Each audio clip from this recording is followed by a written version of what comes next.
Tak co k tomu říct? Yoga je životní cesta a stejně tak je cestou i tenhle kurz. Je to o společenství lidí, kteří mají spoustu stejných, podobných zájmů a není to jenom o učení, je to o sdílení, je to o zkušenostech a o tom, aby každý ten jednotlivec vlastně našel sám sebe na té své vlastní cestě. A já to tady vnímám mezi holkama všema. Vnímám, jsme to o tom dneska mluvili na obědě, hlad po těch informacích a těch tady opravdu člověk dostane hodně. A není to o tom naučit se to a udělat to přesně tak. A musím říct, že lektorky, co tenhle kurz učí, to mají velmi dobře nastavené v tom, že dají vám prostě ten švédský stůl s těma informacemi a vy si vyberete to, co potřebujete a to, co je pro vás jako podstatný. Aby vlastně vás to mohlo vykrmit, ať už jakkoliv, jestli energeticky nebo informačně, je to jedno, a abyste měli svoji vlastní jako sílu na to pokračovat ve svém životě dál.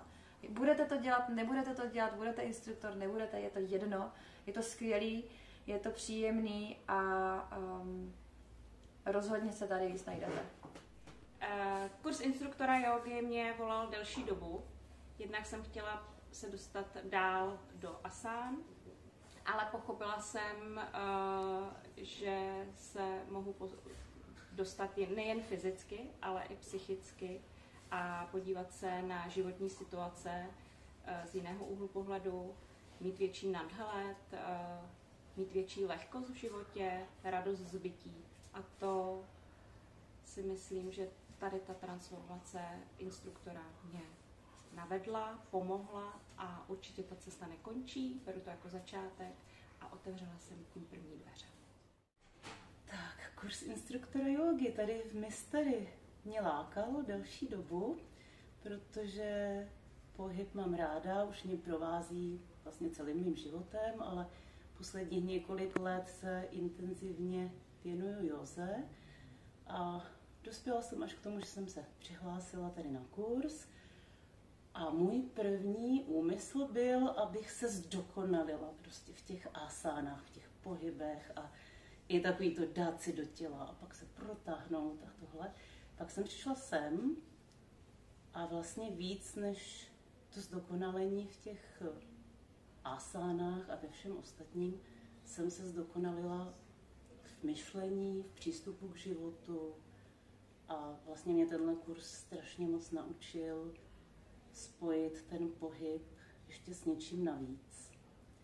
A je to díky našim úžasným lektorkám, které nás tady k tomu vedou a i díky tomu sdílení, co máme mezi sebou, protože si myslím, že jsme se tady sešli úplně úžasná parta a hodně nám to přináší.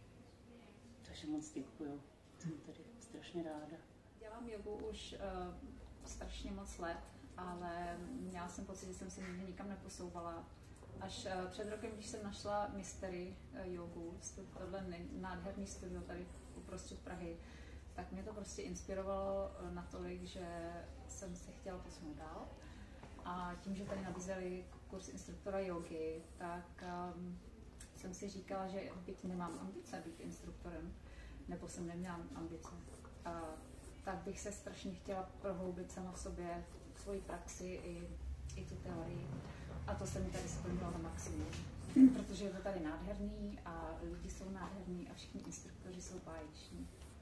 Takže já jsem tady strašně moc ráda a děkuji za to. Holky, jestli nevíte co a máte před sebou neuchopitelné cosi a říkáte si, co se sebou teďka, mám to vyladit v těle, mám to vyladit energeticky, jakým způsobem jako pokračovat dál, tak nejlepší začátek máte opravdu začít jako přesně u sebe a u toho svého těla. Všechno vám to tam řekne. A holky tady v Mysterióze vám budou na téhle cestě fantastickým průvodcem. Poznáte se a získáte možnost se rozhlídnout a nadechnout.